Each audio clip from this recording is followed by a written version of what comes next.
maybe she could sit there, and then the wide shot could come in at an angle. Hello. Hi mate. Today we're in Hammersmith. We've got Chloe's live show today. She's collabed with Smirnoff. They've got a new Miami Peach flavour, and Chloe's doing a live show in front of PR and some influencers, and she's got a special guest, Whitney, joining her to basically talk through the product and do a usual Chloe show with some of the features upgraded, but in front of a live audience. So yeah, it should be fun. Yeah, we're just setting up. So we've got Dan, who you all know and love. Yeah, basically for today's shoot, I've spent the last couple of months working my way around the office, sourcing equipment to bring here today, building a replica studio of what we have in-house, so that the guys, when they come in, it's exactly the same as it is at home. Done all right, I think, sourcing all sorts of equipment from dark and dusty corners of the studio, so just trying to make sure it all works now. Are you enjoying the love in the comments? Yeah, I mean, it was kind of... It was a matter of time, really. Actually, that's quite arrogant, isn't it? I wasn't expecting it, but I welcome all of my new fans, and yeah, we're going to work on the first merch drop coming in the next couple of months. And yeah. Plenty of boring content to come. Plenty more boring. That threw me off at first because I saw the word boring, and I was like, what? And then I remembered that I had called it boring, so someone was just backing me up on that. Like, there's nothing wrong with being boring. It's my big moment here. I'm taking over. Well, guess what? I've got her here today for a lovely, cute Miami Peach interview. I've got Whitney Adebayo. Hello. Now you got me shy. You are not shy. Yeah, I am. You're one of the most confident people I know. Yeah, you got to wear it. We're in some corner of East London. I'm not sure where we are. We're in a bit of a sort of keeping on our toes. However, we found something. Well, we went looking for something. We didn't know if we could find it. We went to one place, it wasn't there. However, we've come around the corner and spotted her beauty. Look at her. Wow. She's just been sat here for, what is it, 5, 6, 7 months, something like that. It's not even like, it just looks nothing like them. What were we thinking? It just looks nothing like them. Anyway, everything inside is all still a go. We've got the chairs, everything. I think it got cleaned the last time it came in here. We've got some bits and bobs back there from like old videos. Were they Proddy's ones or something? There's flippers in the back. Actually, let me get the flippers. Proddy's flippers. Yeah, they're all sandy. Did they actually use them? Swimming trunks here, chip swimming trunks. I'll be selling these for. Actually, no, don't want them. Also, under here, someone's left a grenade bar. If anyone again wants that, sat there for ages, they can have it. But yeah, man, look at this. It's all still primo condition. Does it still run? It doesn't still run though. We did just try that. We're gonna have to get that checked out. But yeah, could be a little runner if we can get it up. Hopefully, coming to a video soon in the near future. Hopefully, comment any videos you want out of this thing. I mean, it's still got a lot of life in it, I reckon, and I'm sure we can get it around the countries or whatever and try and do some cool videos. But yeah, for now, she lay rest. Starting $4.99 on Amazon. What is it? Why are they so tall? Well, they're going to paint each other on the podcast, so Oh, okay. the canvas is in theory going to sit on there, but I wasn't expecting it to be taller than I am. So I don't know if you saw online on TikTok this like picture of basically this guy did a painting that looked kind of savagely a lot like Grace. Paint you? Stop tagging me in this, you bastards. So we're gonna get Grace and Ella to paint each other because, you know, cute, and they can give a little like holiday update. We've just been to Greece together. So yeah, and then we also have Tracy Beaker coming in, if you know who that is, Danny Harmer, which is a bit of a blast from the past, but she also did a TikTok, like Kate did her first TikTok, which has like 9 million views or something, and went viral. So yeah, if anyone's a Tracy Beaker fan, it should be cute. They're gonna be as tall as the thing. Okay, Roll One in production, always do a recce, because this stuff like this can happen, and that's an entire idea out the window. Hello. Hi. Hello. She's around. Don't mind me. Hi. Just got my dog. Your hair looks good today. Thank you. I got it done yesterday, so I've just kept it. You got a comment on TikTok about your hair. Did you see it? What, saying it was yellow? No, it said your hair is serving. It has like thousands and thousands of likes. Of course it fucking is. Do you want me to do a haul on what I'm feeding noodles? Oh yeah. Yeah, go on. Yeah, alright. So today we have the finest of Sainsbury's ham and biscuits. He's changed. He's a rich dog, so soon it'll be Waitrose ham. Honestly, when I saw the diarrhea on my carpet this morning, I didn't even shout. I just went, it's okay. Does he still get up at 6 a.m? Yeah. I've been getting up at 6 a.m. every day to let this fucking dog out. See, Cal's engaged. Yeah, we don't even know this yet. Yeah, what the fuck? He was He in didn't all even post day. it on his main. No. Bastard.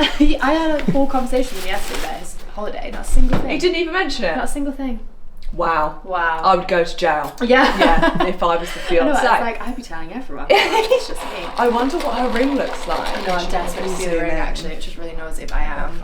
Desperate. Yeah, I want to see it because you know Cal's got money. He's got money. Because of me. But he's got money. He's got money. No cameras. No cameras. This man, you're going to have to speak to my manager. She'll be happy. What's this? Really happy. So, I went to Beyonce last Thursday and I was fortunate enough to be in the VIP because I'm an important person now. Yeah, this is crazy. I am now. And Beyonce took a picture, her team, and I'm on her Instagram and her website. And if you look, on the main feed, Instagram. not just a story that disappeared, I'm there for life now. And Chapel Rome even liked the post. So I'm a double gay icon. Not only did Beyonce love me, Chapel Rome loves me as well. He's a household name. You got to see the picture. Like this is Andrew front and center. Right, so let's easy show to you the spot. journey of Beyonce. We do have to scroll a little bit.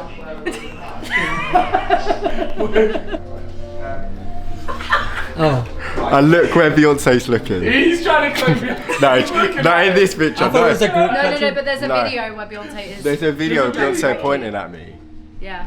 I'm real. Hey, look, I'm not on Beyonce's Instagram, so 311 million people have seen me. And 1.2 million people have liked me. And The way you sold it though, I 13 thought there was a group picture with Beyonce. no, I didn't meet There is a group Beyonce. picture with Beyonce. I'm in it. I basically got a selfie with her. She's behind me. Beyonce. Like, She's behind me. what? Beyonce's there. the fellow studios, like, I would be lucky if Andrew's here tomorrow. Like, this guy's about to go nuclear. I'm huge now. And now do you want to see Beyonce pointing at me? I thought Jordan was going to play darts this time. Point at me. Oh, Jamie needs to see it. You've seen it already. Not the video? Yeah, you have. No, I saw the. Well, that was on your story, wasn't it? Yeah. Oh yeah, I did see that. Wow! See? And I think I deserve a I'm bit more so respect. happy for you. Thank you. And I'm an integral part of the Beehive, so Beehive, I see you. Alright, I'm not gonna lie, it's been a little while since I've done a little business update, so I thought, why not? Let's chat about this. As you can tell, I got a little bit of a tan because I've been on holiday. But yeah, no, I had a really great time. It was nice. You never really switch off. The phone is kind of always sort of blowing up, but I will give credit. I know Elliot and Chip tried their best not to message me unless it was extremely urgent. So yeah, it was lovely to have that little switch off. Anyways, stop the waffle, Cal. No one cares about your holiday. You want to hear about the business side of things. I'm really excited with how everything is sort of developing, coming along. And I hate to be that guy, but I'm going to say it because I feel like it's a bit of a buzzword, but now it's gone past the phase of a buzzword. But AI, we need to have a conversation about AI. Initially, when it all first comes out, you kind of wait to see where the dust settles, and it's still all very much still hype, so everybody wants to talk about it. You've probably seen like 100 pitch decks of how every company is talking about AI, but I am quite excited, and I'm spending a lot of my time figuring out how AI fits into podcasts and podcast production, and podcast monetization, podcast sort of like social clips, everything like that. And I'm still not entirely sure how AI fits into this company's future and what it looks like. It definitely does fit into the future, and it definitely will play a role, and most likely a big role in it. but probably not so much in the same way that you see in a lot of other people or a lot of other companies, and maybe company leaders talk about how AI is going to work in their company.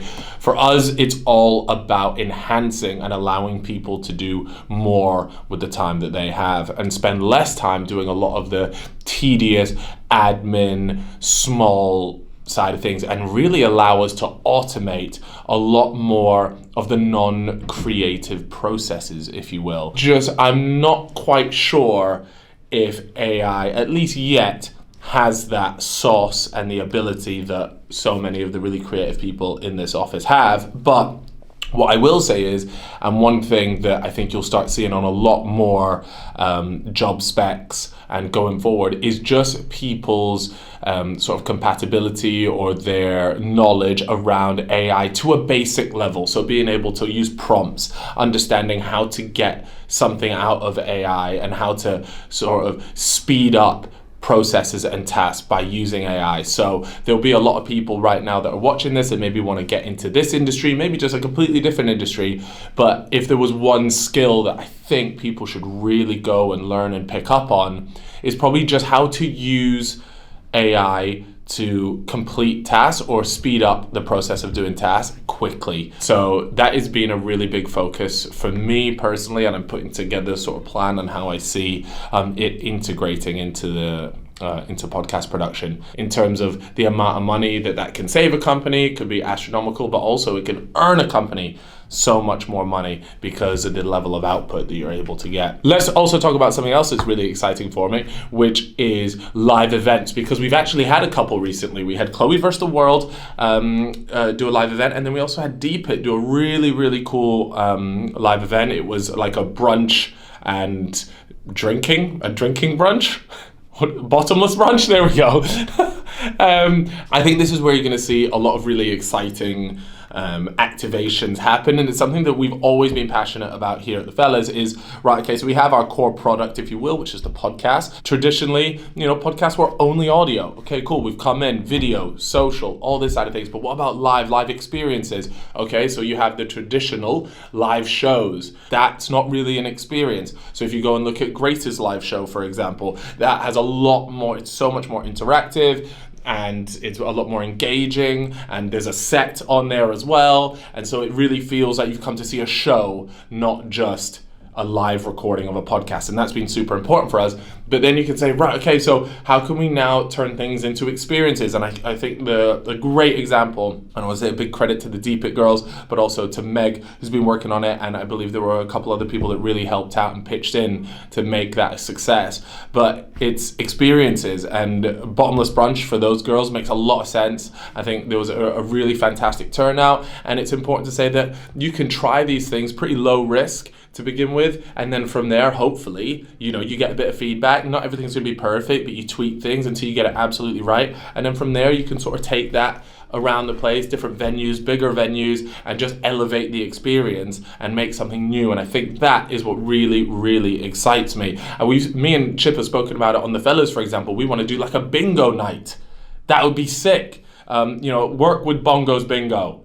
Find my lookalike, have him host it, and so do all these really cool things. And we're always thinking about, with each show that we have, how can we have that standout bit that maybe really engages the audience, gets them excited. They want to be like, I want to go to this. So that's a really massive part of this that we want to explore this year.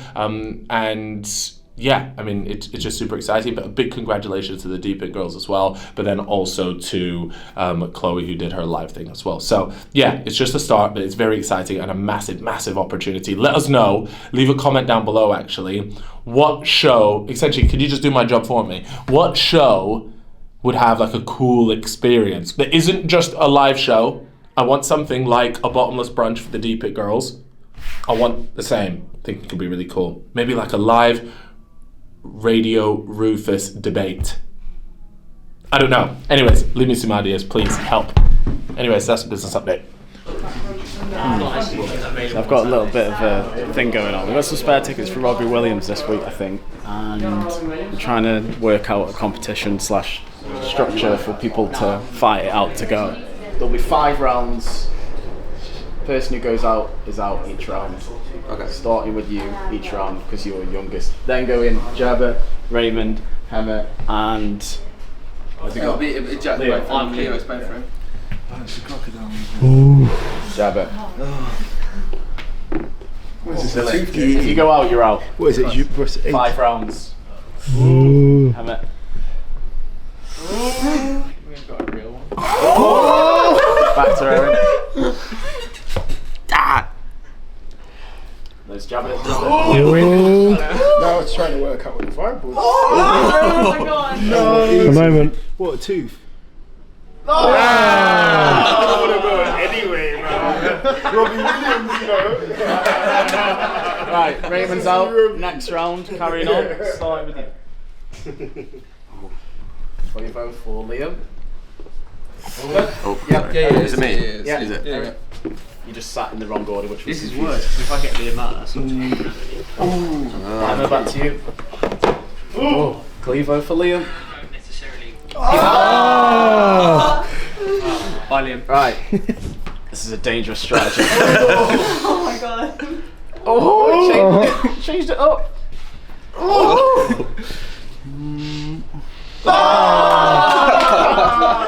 We have our champion. Robbie Williams. Champ. Angels. And then one's there. Robbie fucking Williams. Elliot's down there somewhere doing Elliot things, but it's alright. Elliot's there.